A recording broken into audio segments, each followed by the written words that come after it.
California crazy is getting completely out of hand. Hello and welcome to Sweet Home California. My name is Jennifer, and I have been conducting a series of videos I've been calling California Crazy, where I've been doing some deep dives into some of these bills. But I am just falling so far behind because there are so many California crazy bills that if I did one a day, we'd never get through it all.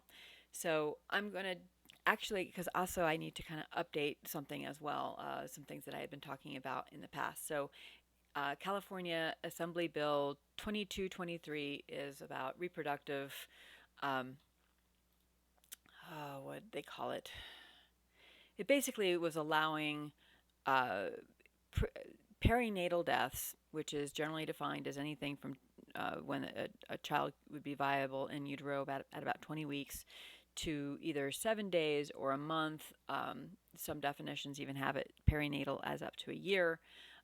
In the bill itself, it doesn't define what perinatal is, it just says perinatal. But what it does is it basically um, does not allow a woman who experiences a perinatal death to be investigated for a crime. So I can understand how traumatic it would be that if a woman loses a child and it is 100% natural means, something happened with the child or the pregnancy or whatever, and the child dies. Yes, that's absolutely heartbreaking, and God forbid that then police and doctors and investigators come and completely turn your life upside down, which no doubt is an expensive process for the person who has to defend against the state coming in and trying to claim that you are guilty of something. But this bill is far and above ridiculous in terms of trying to address that problem where you may have an innocent mom who has lost their child and is grieving and is now being charged with murder. This law is basically, and if you even try to, there are there are civil there are civil penalties for anybody who may try to interfere with their reproductive rights, even to the point of it isn't clear as to whether or not a sidewalk counselor, for instance, the 40 Days of Life campaign just ended. They have two of them a year that they have in all 50 states, where they have people who, pray outside of abortion clinics, may invite women into conversation with them, but it is a very peaceful demonstration, mostly focused on praying in front of an abortion clinic. Would those people, under this law, could they be sued for interfering with a woman's reproductive rights?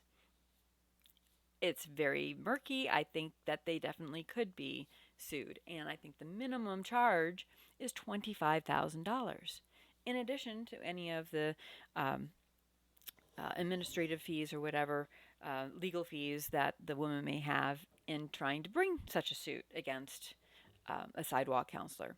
But it also would apply to any other uh, county agency, for instance, that wants to investigate a, a death that they might think is suspicious, that they could be sued by this woman or anyone who helped her if this, there was a death, a perinatal death.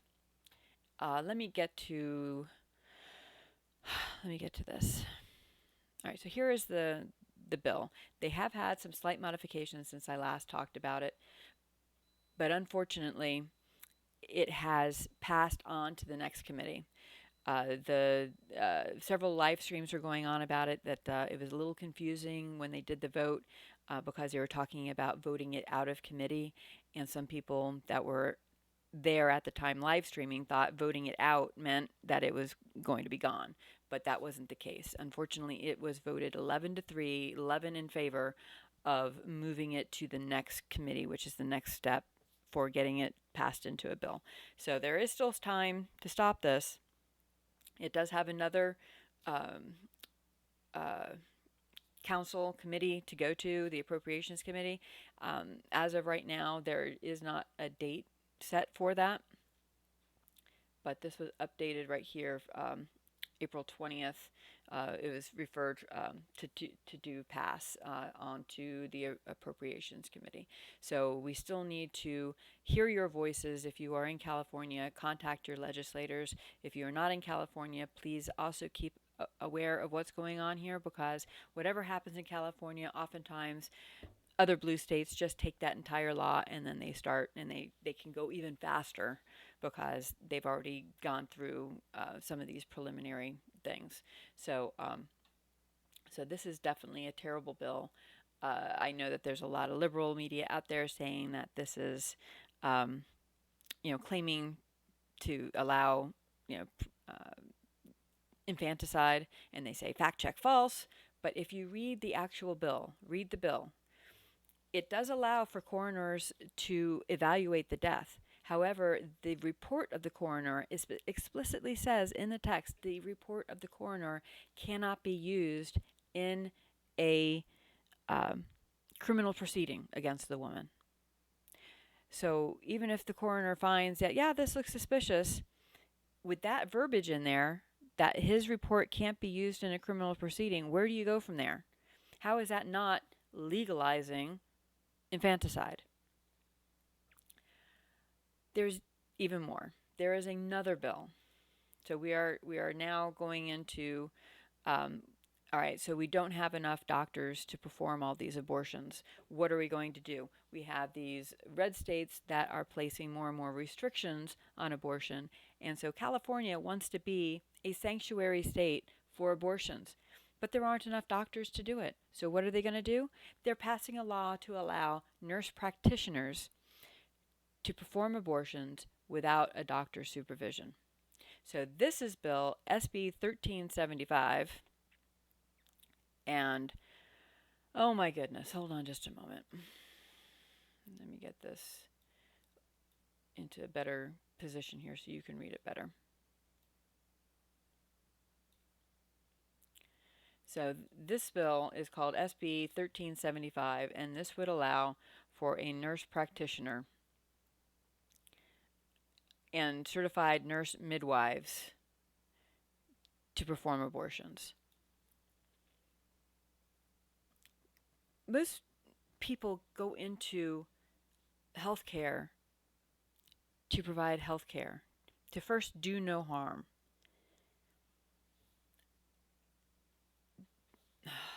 Lord help us. Just Lord help us. Before ultrasounds came out, there was the lie that many people may have, through no fault of their own, understood that a fetus, an unborn child, was just a undifferentiated clump of cells. Dr. Bernard Nathanson was one of the most ardent supporters of abortion, and was instrumental in him. He faked statistics saying that there were all these thousands of back alley deaths from, maternal deaths from back alley abortions. He later said he completely made that up. With the advent of ultrasound, he became from pro-abortion to pro-life. And I think that's the reason why we are having fewer and fewer people willing to do abortions, because they know that this is life. And those that are remaining in it, it has nothing to do with morality or health care. It has to do mainly, I believe, with just belonging to the devil and seeking out that money. So God help us. And now they don't have enough doctors to do this. So now they're trying to expand their pool with certified nurse practitioners. There's another article that talks about some other things. So this article here, Cal Matters, talked about the abortion, that there were two separate rallies in California to protest this. They had the pro-life, and then they talk about the truckers. But the truckers, I will tell you right now, the truckers were every bit opposed to AB 2223 and this new bill that I did not know about before, the SB 1375, as well as the COVID-related ones as well. So let me tell you what the Cal Matters had to say. So it says, for instance, that talks about the perinatal death as being anywhere from 7 days to a month or more after delivery. This bill does not say what perinatal is. The author of the bill said that these same groups that are trying to ban abortions across the country and imprison people for stillbirths have manufactured a disinformation campaign using disturbing and violent imagery that is not grounded in medical science or the actual text of the bill. It is. Read the text for yourself. I have another video where I read the complete bill. They may have had a couple changes since then, so I'll put a link down below and you can see what the bill as of today is saying. But I didn't notice any substantive changes. They did change one thing. They said they changed it from just not being able to look at death to being able to any death of a perinatal death to death with pregnancy-related causes. But again, it also does not hold you as responsible even if through inaction. So the child is born, the mother doesn't feed it. Well, guess what? Breast milk and feeding is a pregnancy-related phenomenon. So if the mother chooses not to feed their child, is that pregnancy-related, or is that something criminally prosecutable? Very hard to tell with this bill because, as I said before, the coroner can do an autopsy, but the results of the autopsies specifically in the bill cannot be used to prosecute. All right, going back to this article. Then they talked about the bill about allowing nurse practitioners to perform first trimester abortions without a doctor's supervision as part of a larger package of bills to expand abortion access to Californians and out-of-state residents. Because, as I said, not only do they want to be a sanctuary state for illegal immigrants, but they want to be a sanctuary state for women who want to kill their children. All right, regarding COVID, so the People's Convoy, a trucker caravan crisscrossing the country in opposition to mandates and restrictions, gathered for their second straight day of protests at the Capitol. Their backdrop was a large poster of Democrat Senator Richard Pan of Sacramento emblazoned with the word liar. So Pan last week tabled a controversial bill that would have required all children ages 0 to 17 to be vaccinated against the current pandemic to attend school or child care in person. So that is wonderful. I don't know if I knew about that already. I know that there were at least three bills that had been tabled. So that's wonderful news. If that is a fourth one, I'm not sure. It could be part of the three I already knew about. Next bullet point here is, and although a key committee was slated today to consider another contentious PAN bill to withhold state funding from law enforcement agencies that oppose public health orders, a legislative database showed late Tuesday night that the final hearing was canceled at the request of the author after having already been postponed twice. Pan's office did not respond to requests for comment. And again, I'm not sure if that was something I already knew about or not. I will update my videos talking about this accordingly. Read the descriptions below because I have links to these bills and what the current status is. Make sure you take a look at the playlist. Take a look at the playlist. The oldest video on that playlist has a list of all of these bills and what their current status is, and that is what I keep updating. So go back to that and check that out. All right, meanwhile, lawmakers on Tuesdays advanced another bill to reclassify the sharing of this pandemic misinformation by doctors and surgeons as unprofessional conduct that could result in disciplinary action, but only after significantly watering it down. According to the bill's amendments, medical professionals would only face discipline for sharing this pandemic-related misinformation directly with their patients and not, say, on social media posts or a YouTube video. So, I'll have to review that as well because there was a broader bill that wasn't just aimed at medical professionals that would penalize anyone for sharing what the state deemed medical misinformation. So I don't know. I think this one was just specifically geared at the doctors. So I will review that, and I'll put some notes down in the description as soon as I find that out. But what do you think that helps anything? Okay, so my doctor can say something on YouTube, but he can't tell me directly because it might be deemed misinformation. I don't think that's any better, and I hope that you will let your state legislators know that that is not any better. That the government should not in any way, shape, or form get in between a doctor and the patient. Now, I know that the pro-choice, pro-abortion lobby is saying this all the time, that the government needs to get out of the decision of a woman whether or not to keep a child. But in that particular case, there's a third person there. It's not just the doctor, the woman, and that's it. This is the doctor, the woman, and a child. And that's where I think that the state should step in to protect that child, that individual in that room that doesn't have its own voice. But in this particular case, this is just the patient and the doctor, and we got the state coming in saying to the doctor, no, that's not allowed information. Well, the thing is that the information changes. I don't know how many different narratives we've had since 2020 where, just in regards to the things that you put over your face, whether it's useful, whether it's not useful, what type is useful, not useful, whether you need 2 or 3 or 4 of them. So it really just depends on what did the doctor know, when did he know it, and what government official was saying the same thing or whatever.